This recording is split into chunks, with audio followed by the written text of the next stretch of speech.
Hi everybody, I'm Elliot, co-investigations editor of the Mancunian, and welcome back to another episode of Under the Spotlight. Today we're very lucky to be joined by Sacha Lord, nighttime economy advisor for Greater Manchester, sometimes known as the Night Tsar. I don't like that title. You don't like that? No. They tried to call me Nightmare at one point, which I am a nightmare to some people, but no, it just didn't flow. So on that note, Sacha, could you please introduce yourself, your role with Manchester City Council and your involvement with this year's Reclaim the Night campaign? So it's not with Manchester City Council, that's Manchester City Centre. So my role, I'm the Nighttime Economy Advisor for Greater Manchester for the Combined Authority. Mm-hmm. And what that encompasses is all 10 boroughs of Greater Manchester. So yes, Manchester is one, but you've got like Wigan, Trafford, Tameside, Stockport. Don't test me on all 10, but you get the gist. It's a wider portfolio. As well as that, I wear another hat. I'm the co-founder of the Warehouse Project. Have you been to Warehouse Project? Okay, that's well carried Disclosure fan over here. They're good. And Parklife Festival as well. Mm-hmm. So I've been a promoter in Manchester for next year will be 30 years. I started off at the Hacienda. Mm-hmm. And I think that's probably the reason why the role came about originally back in 18, because Andy Burnham understood I've done everything that I see other people do now, whether it's handing out flyers or putting up posters, or, running nights and stuff like that. I've kind of gone through it, so I have an experience to help people. And I've seen so many things that have been wrong throughout the years, mm-hmm. which is why we're having a discussion regarding Reclaim the Night. We'll probably talk about this more, but this actually stems back to girls and women of Manchester University and across the UK, actually, at the time. Do you remember last November, there was that boycott? I think in Manchester it was on a Wednesday, boycotting nightclubs. And for the first time in my lifetime, the conversation was put right at the top of the agenda. Every single news channel ran with it. Mm-hmm. Sky News, BBC, ITV. It was spiking. Major issue. And for many, many years, people had spoken about it, typed about it, posted up about it. Mm-hmm. But actually, your generation did something about it. And that's why it is so key next week that, again, those same people actually take to the streets, because, I just think, I've always thought it's strength in numbers. Mm-hmm. Brilliant. And you very kindly donated £10,000 to the Reclaim the Night charities. What charities are the Reclaim campaign supporting this year, and why are they important? Well, that's actually down to the officers, how they want to distribute the money. It feels almost quite patronising. I'm a 50-year-old male, and it wouldn't feel right for me to say, well, you need to support that charity, this charity, that charity. So I'm lucky enough to be in a position to make a financial contribution, and I think it's down to yourselves to actually decide where that money's going. You'd know far better than I would. And Reclaim the Night is about reclaiming the streets, women's safety, as you said, and this year's campaign main aim is to encourage a speak up culture amongst students. How does your role as nighttime economy advisor line up with these aims of this year's Reclaim? I think mainly as a platform. I can talk about it on using my platform, using my socials, bring it to the table. And, when I was just speaking about over the years, I've seen so many things that just doesn't feel right. I think Manchester's taking a slightly different approach to other cities. Mm-hmm. And it was Andy Burnham that called it out, actually. Other cities were saying, at the time back in last November, well, let's start investing in tops for glasses, and advise women not to do this, or girls, don't go out by yourself. You've always got to be in groups and stuff. Well, it was Andy that said, well, actually, that's fine as a temporary measure, but I don't have to do that. If I go to a nightclub or a gig, I don't have to put caps on my glasses. So why is it right that we don't have to do it, but girls and women do? And we are the issue. We are the issue, and we need calling out, and it is up to people like me, up to like Andy, to call it out and say, actually, lads, boys, men, you're the problem here. And I do feel like it's shifting slightly, but it's certainly nowhere near it where it needs to be. And I don't know if you saw that video that came out of the Combined Authority. It was only a few months ago. I think it had about 12 million views on it, about how women feel going on a night out. Mm-hmm. And I think there's a bit where She walked through a park or past a bus stop and people were calling out and stuff, and it really shines a light on issue, and it is a big issue. Mm-hmm. And on that note, as you've said about the national news last year and the momentum and not quite being where we need to be with calling out this kind of culture, do you feel that last autumn's attention to spiking was a bit of a moment of virality or a trend? I think that's a common thought amongst students, that it's kind of lost the momentum. Do you feel like the anti-spiking campaign has lost momentum in Manchester and the country as a whole? So let's go back to that period. So on that actual day, I was in London, and I'll be honest, I don't think I've spoken about this before, but it was actually Andy's youngest daughter that was saying to him, "Dad, this thing's going on in Manchester." And he phoned me up, and I wasn't due to come back until quite late that night. He said, "Look, we need to go and support this movement that's happening." And I got on the early train, and he was there with his daughter. I met him, and there must have been, were you there that night? Mm-hmm. It's like 700-800 people attending. I got in such trouble actually the following day because the Guardian wrote an article about it, and he put a picture in it. Then I retweeted the article, and right behind me someone was holding a sign that said ACAB, and I didn't have a clue what that meant. And then there was a big pile on, so I had to take it down quickly and apologise. I think at that point, look, we all know how media works, and it sometimes feels like they're jumping from hot topic to hot topic to hot topic. Mm-hmm. So I think, going back to your point, yes, I think at the time it was all over the media. And I think in other cities, conversation has moved on. Not all. Bristol are doing an amazing job at the moment. Nottingham are doing an amazing job. It was on the back of that I decided, wearing my other hat, with warehouse projects, the capacity there is 10,000. I thought, well, we're talking about this, but actually we need to see some action. And the warehouse project was the first nightclub in the UK to actually get the paramedics to buy spiking kits. And you've seen all these spiking kits where you can dip a litmus paper in and stuff like that, which are fine, but actually they've got faults. They're not that great. Mm-hmm. But we were using the ones that the NHS used. And I was fascinated when they were telling me about this. And I said, well, how much do these things cost? They cost £2, right? And we used 28 tests out of 300,000 people last season. In fact, no, that's wrong. So we had 300,000 through the doors, but we brought them in probably halfway through. So let's say about 140,000 people through the doors. We used 28 tests at £2. It was at that point I thought, well, there's no operator worth the salt if they're not going to, invest in 20 quid to keep 10 kits behind the bar or somewhere like that. And we did a rollout scheme across Greater Manchester. And I'm pleased that I know it's carrying on in some places, and I know the police have had some good results, because to actually prosecute somebody, which is so difficult, and it's not my area of expertise, obviously, but I know you need immediate continuity, and by doing this test actually on site, you've got them there, and they're bang to rights. And there are loads of people that say to me, well, students are going out, they're just getting drunk, and they're using this as an excuse.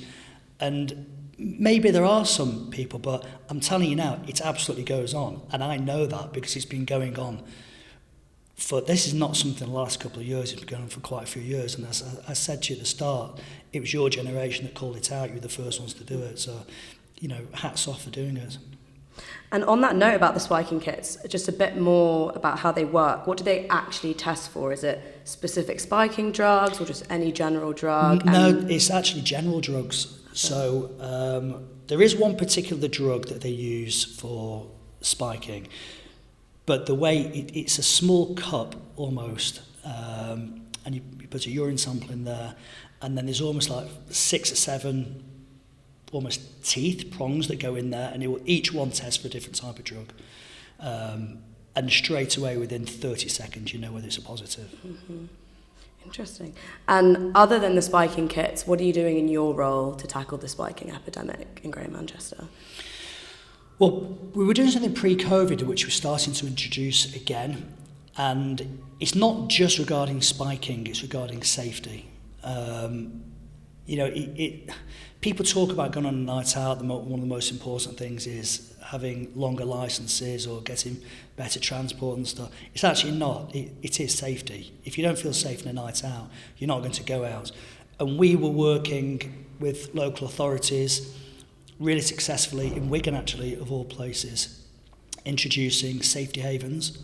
And what that was, we were working with St John's Ambulance. They'd have an ambulance on the high streets called King Street. That's where predominantly a lot of the alcohol-led venues were. And you could go in there for... Do you know what the most common help was on a night out?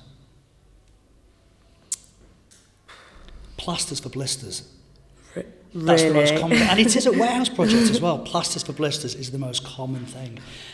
So you do that, or it might be you've lost your friends, you've run out of battery, you can go and charge your phone up. You might be a bit anxious, or you can get a cup of tea there or a biscuit, something like that. And then there are more severe things, like you think you're being spiked or something. So we're dotting these across Greater Manchester, and that's something we're going to start to roll out again. Because ultimately, we know the reasons why, and they are improving nationally. You know, we have less police on the streets, we've got less NHS and stuff. So I think by plugging those gaps and actually getting onto the main street can make a huge difference. Brilliant. And you and Andy Burnham launched the anti-spiking partnership last year with some students. What has that anti-spiking partnership achieved so far? Rolling out kits across Greater Manchester. And I still think, you know, for £2, if you own a venue that has a capacity of 300-400 people, forget warehouse budgets, you know, an average size venue, if you're not going to spend 20, 30, 40 pounds annually on some kits, you don't deserve a license. You really don't. And I think we are now seeing, and I'm not going to start going down the rabbit hole with my hospitality hat on and talking about cost of living and stuff, but it does play into this, because I don't know whether you're feeling the pinch yet, and I hate to say this, it is coming. Everybody's going to feel this pinch, especially January, February, March. We are going to see more and more venues closing. We've already lost by the end of this year, we would have lost a third nightclubs in the UK than we did pre-pandemic. That's a massive amount. And I think now your generation are going to start voting with your feet to those places that feel safer. It would be wrong for me to sit here and give you a list of 10 places where I think things could be improved. But actually, I could listen with ease and tell you, you know, there are a lot of venues that are just alcohol-led, and they put these offers on, which I know are great, you know, financially, to go out and have really good offers and stuff like that. But actually, they're the places that come a lot of the time through trouble. And if you look at across Manchester, if you look at those venues where we are seeing more incidents regarding spiking, they tend to be in those places. Interesting. We're going to touch on cost of living and closing venues in the city a bit more in a bit. But back to the anti-spiking partnership, how were the students involved in that campaign selected to work with you and Andy Burnham, if you can recall? We were not summoned, that's the wrong word, but we were invited. After the demonstration, we were invited to meet last year's officers. And we met, I think it was on this corridor actually, it may have been next door. And we were just blown away about how passionate they were, and really, you know, didn't want to let us leave the room until there were solid commitments, and we turned up there with police as well to listen. And I know officers change every single year, but the conversation's still ongoing. Well, I'm sat here talking to you today, you know, and Sam, one of the officers, she's incredible. And I think it's good now. Do you know what? Probably about 10 years ago, there was a real kind of us and them, and I felt it as well as an operator. You had the authorities on one side, and you had students, promoters, people going out on the other side. And it does feel now as if there's more of a partnership going on. Do you agree? Yeah, I think so. Definitely with work like the anti-spiking partnership. And I feel like Andy Burnham seems like this wizard, but quite a lot of people meet him quite often and actually do get to chat to him. He's like, you seem like less of celebrities? Unless you're going to do a Matt Hancock and surprise us all and go in the jungle. Do you know what? Don't even get me started on him. So, so I've got... Why? When we all sat through that pain, the way he treated people, the way he sent carers, he made so many mistakes. And he was responsible for people dying. Mm-hmm. I'm going to get told off for saying that, but he was through his mistakes. And yet the UK public have voted off someone from Corrie, someone from Loose Women, and someone that presents Holidays in the Sun or something, and they've let him remain there. I don't get it. I'm scratching my head. I actually just had an opinion piece about this out today as well. You should give it a read after. But just quickly back to the anti-spiking partnership again. So does it not meet anymore? Does it still meet to this day? I think it still meets with the officers at the Combined Authority. Okay. So there's someone that heads up police and crime called Vicky Sugars, who was in on that initial meeting. Mm-hmm. And as far as I'm aware, the conversations are still happening. I'd be surprised if they weren't. Mm-hmm. And one of the first agendas of the original meetings on the Greater Manchester Combined Authority website was, as you've said before, with safe spaces earlier in the interview, increasing the number of village angels on Canal Street and improving the safe havens. Have you seen noticeable progress in this area since last year? We have.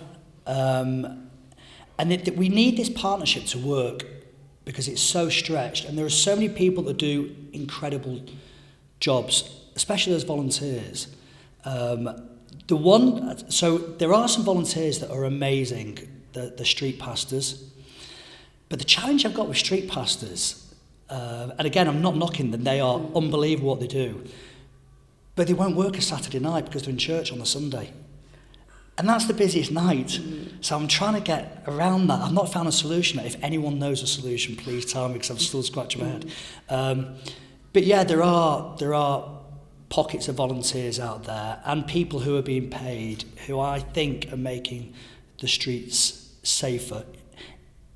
Greater Manchester Police, who have worked alongside for many, many years. There's never been a warehouse budget since 2006 without the police on the door, and obviously I work a lot with them through Parklife as well.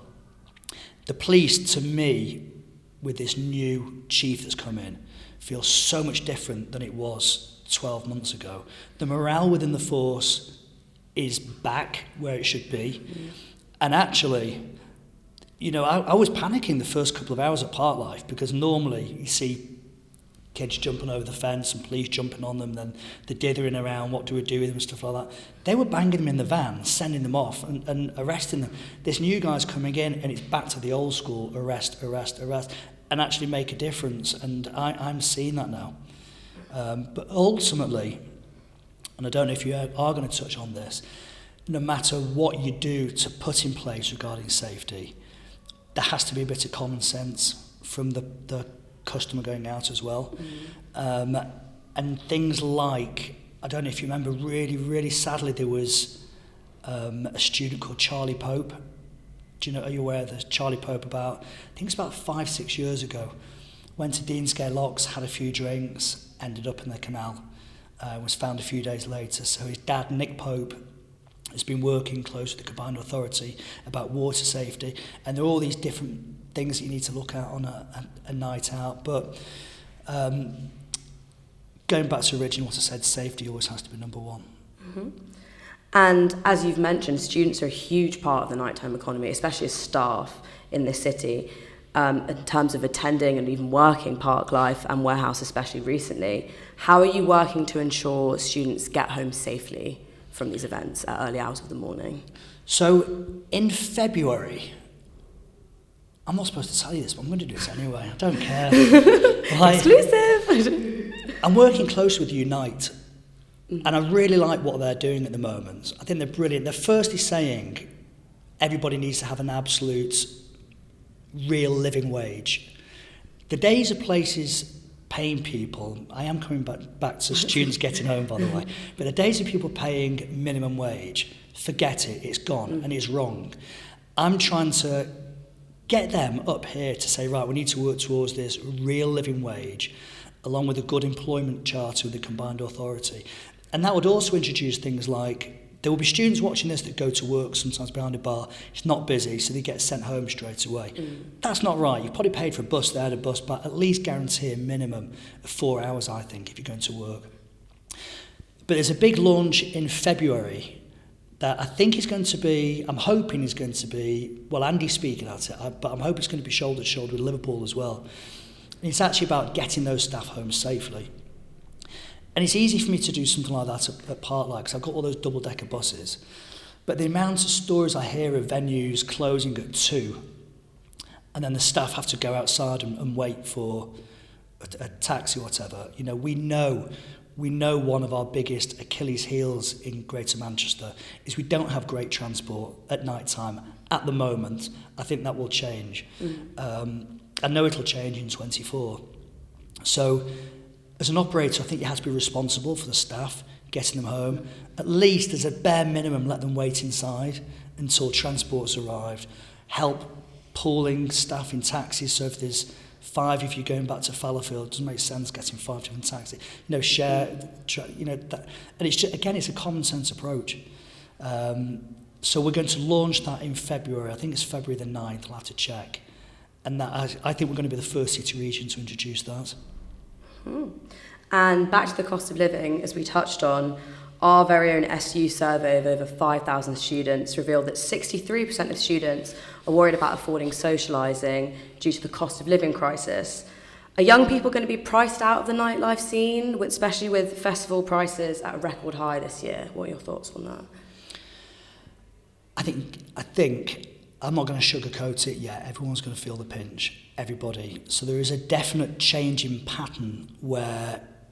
So when I was putting student nights on pre-Sankey Soap, I had Sankey Soap 2000, 2006. So before that, I used to run weekly student nights. Every single night of the week, there would be thousands of students out, filling up probably 4 or 5 big venues. So you'd have Tiger, you'd have a big venue on Deansgate Locks, you'd have the Academy here on a Tuesday, 2,000 people. Every single night, thousands. That's changed now.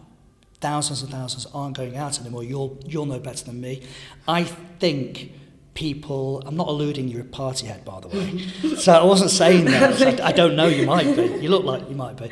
I think students are holding back now. Rather than going out every night, they're waiting for that big moment. And I'm not deluded not to realise with Warehouse Project we're in a really fortunate position because that is one of those big moments. You know, if you want to see disclosure, you know, if that's your big ticket that you wait for. I think festival prices, I think we're all raised an eyebrow when we saw Glastonbury's prices, 340 quid, isn't it? I missed the tickets. I really wanted them this year as well. I know the lineup. You know, that is expensive. I think one of the reasons why Parklife works is we've always, I know loads of people disagree with this, but when you look at all ticket prices, we're one of the cheapest ones. When you look at all festivals compared to the rest, I know we're not camping. And that's always, you know, there are big conversations happening at the moment now about cost of living and what do we do with the ticket prices. For the first time ever at Warehouse Project, this is the thing I get trolled the most about. We're talking about trolls before this started. Drinks prices. Okay. And for the first time ever, we introduced a deal at Warehouse Project where you can now get a beer for £5. And that is by far, one of the cheapest you can get at events.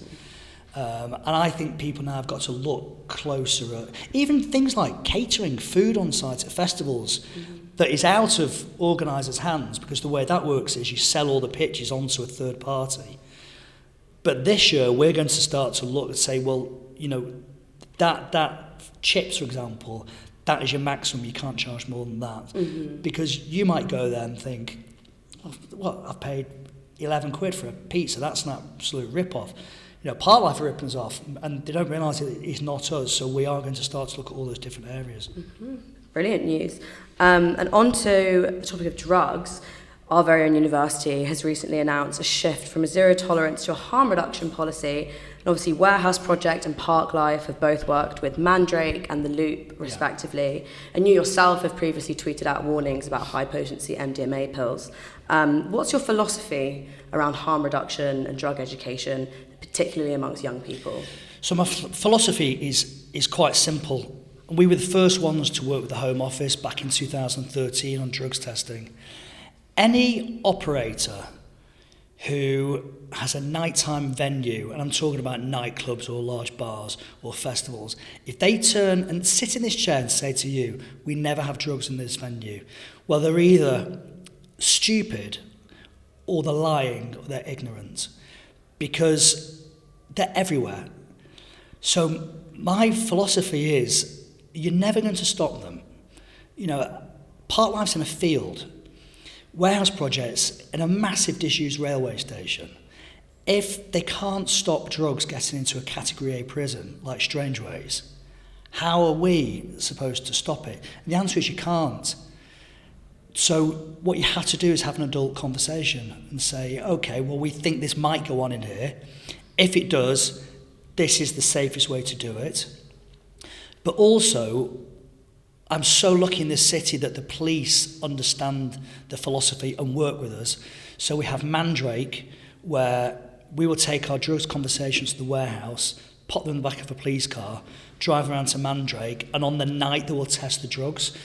And they will then, I'm in a WhatsApp group on my phone, and if there's something that's deemed dangerous, it's like, do we put a warning out? I'll make a call on it all the night. And you've seen it, I'm not scared of saying, there's a pink tablet there, looks like Donald Trump. You know, it's extremely high levels, it's dangerous. And I think that it not just benefits people at Warehouse Project, but when we put it on our socials, it's reaching 1 million people. Now, that might be people across the whole of the UK, so it's sending a signal out. And I think that's the right approach. And, you know, there are some people that still want to hide behind talking about it. It's backward. You have to be forward-thinking, because this isn't something new. They've been here for decades. And when I'm dead and buried, they're still going to be around. So I'd rather tackle the problem and be adult about it. Mm-hmm. On to some lighter questions. The face of the city's nightlife is constantly changing. Obviously, you're very well known for your love for the hacienda. But as you've said, some of the gems of the city appear to be shutting down. Night and Day Cafe is a huge part of student music culture in the city. Are you aware of the petition to save Night and Day, and do you support the attempts to keep it open? I've signed it. You've signed it? I've come out publicly on my Twitter feed, have a look.